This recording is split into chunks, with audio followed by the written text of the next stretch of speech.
What's up, Undisputed Podcast? It's your boy Jeff, Zach, the co-host, already doing his reactions and whatnot. This is, I believe, the final match for Wrestlemania 13 that we are going to be reacting to on to the next pay-per-view afterwards. But today, we have Stone Cold Steve Austin versus Bret Hart in a submission match with Ken Shamrock as the special guest referee. It's going to be a hell of a match. Well, it was a hell of a match, and we're going to get to it right now. Overall, man, just a ton of fun. Fighting to the outside. They were able to fight into the crowd. Good action throughout. Inside the ring, outside of the ring.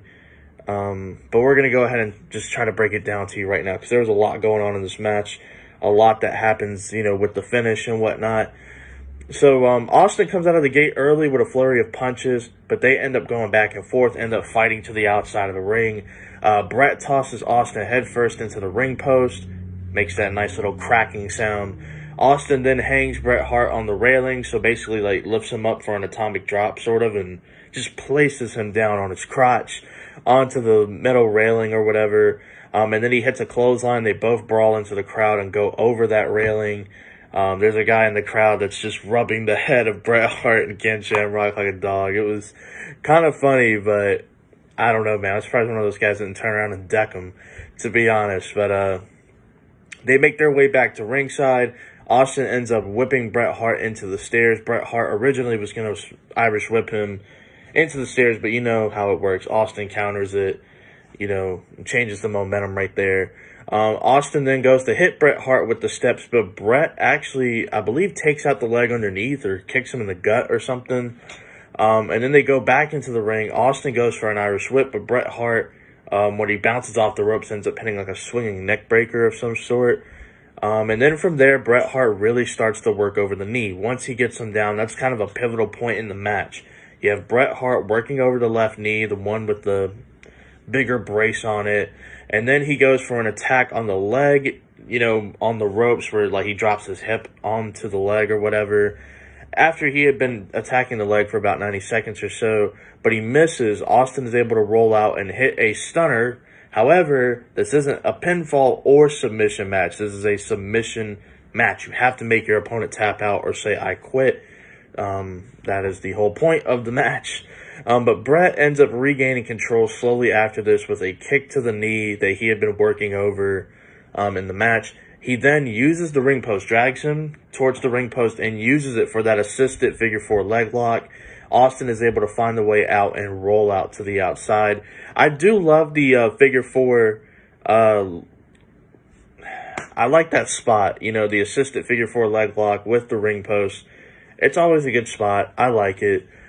Bret then brings the ring bell and the chair into the ring, and he wraps the chair around Stone Cold Steve Austin's ankle. When he goes up to the top rope to potentially do some sort of dive onto that chair, Austin ends up getting the chair, and he smacks Bret Hart with it off of the turnbuckle, and then one more time in the ring as well. And Austin ends up hitting a Russian leg sweep, and then he transitions into this modified stretch where, he kind of has one arm, he kind of has this arm tied up with his other arm, and then he uses his leg and his hand to kind of choke out Bret Hart. So it's some sort of modified stretch submission. I thought it was a pretty good transition there. Not the cleanest, but it was a good transition in terms of move to move. And Austin then ends up breaking up his own hold and then transitions into a Boston Crab, but Bret ends up getting to the ropes to break the hold. And let's see. I took a lot of notes, so I'm trying to keep track of where I'm at with the notes. Austin then attempts a sharpshooter, but Bret ends up raking the eyes, to get out of it. Very creative. I mean, it is no count out, no disqualification, so you're good. Bret then runs off the ropes for an attack, but Austin counters and tosses him outside using his own momentum against him. Austin ends up getting busted open around the point where he gets tossed into the railing. It was something that happened towards the outside of the match that ended up busting him open. JR alluded to it, that it might have been when he ended up getting hit on the steel railing. But Bret then goes to town some more outside with some more attacks, just beating him down. Then they go back into the ring, and Bret hammers away with more punches after his head is just gushing of blood at this point. Bret then grabs the chair and uses it to attack the knee that he was originally working over in the match. Smart on his part. Don't lose focus on what you were trying to do. I know he's busted open. I know you want to go to town, but you were working over that leg earlier. You need to continue to do that. Stick to the game plan here. Bret then goes for a sharpshooter, but this time Austin is the one that ends up raking the eye. So an eye for an eye. Ooh, 2020, huh? Seth Rollins and Rey Mysterio. If you know, you know. But this is 1997, though. They were just getting even. But Bret ends up going for punches in the corner. Austin then hits a kick to the groin to kind of get out of that attack. Austin then ends up stomping a mud hole in his ass, and then he hits Bret Hart with a superplex from the middle rope. Austin then grabs an electrical cord to choke out Bret Hart, but he ends up grabbing the ring bell and ringing Stone Cold Steve Austin's bell in the process to help get out of that attack. Bret Hart then locks in the sharpshooter. Austin is almost able to break it. They were talking about on commentary how no one's been able to really break the hold or get out of it. Stone Cold basically almost does, but Bret Hart still has a hold of one of the legs and is able to just get back up and transition back into it.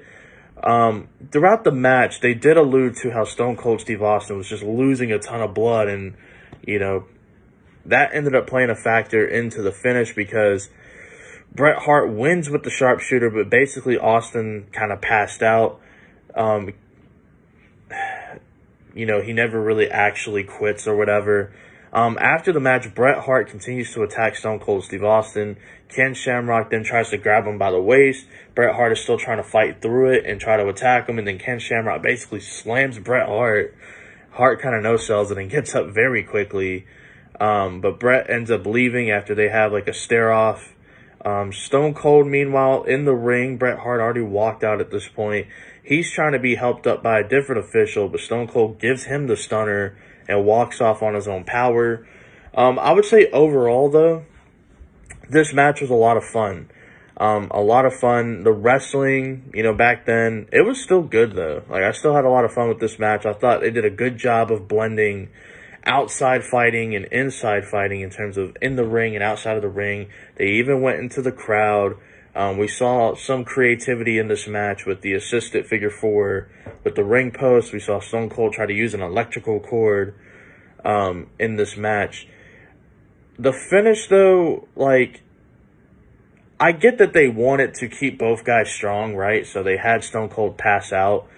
But if he's bleeding from the head, why don't you just do, not necessarily a headlock, but why don't you just go for a rear naked choke? I know the sharpshooter is your thing and you want to get it over on WrestleMania, but, why don't you just go for a rear naked choke or something? Just switch it up a little bit to make it make sense, because Stone Cold has all this blood rushing down from his head. Why don't you just attack his head and put him in a rear naked choke? That I kind of didn't understand, but weird finish aside, taking everything into account, I got to give this match, it's close. I want to say either 3 3/4 or 4 stars. I'm not too sure what I'm going to give it yet, but I think I'm going to go ahead and just, I'm going to go ahead and give it 3 3/4 out of 5. I would say the finish kind of dinged it a little bit for me. I mean, I understand what they were trying to go for there, but I just feel like it didn't quite make as much sense considering he's bleeding from the head and you're using a legs-based submission and whatnot. But the action was a lot of fun. They went to the outside. They, went into the crowd. They were fighting inside. Bret Hart working over the leg. They both were able to rake the eye when each guy went for the sharpshooter. So this match was a lot of fun. I would say the finish kind of hurt it a little bit from being a 4 out of 5. But, one thing I do realize when I'm doing these grades and stuff, I have to try to be as consistent as possible with the grading. So hopefully that doesn't become a problem in the future. But let's hear what Zach has to say. I'm giving it 3 3/4 out of 5.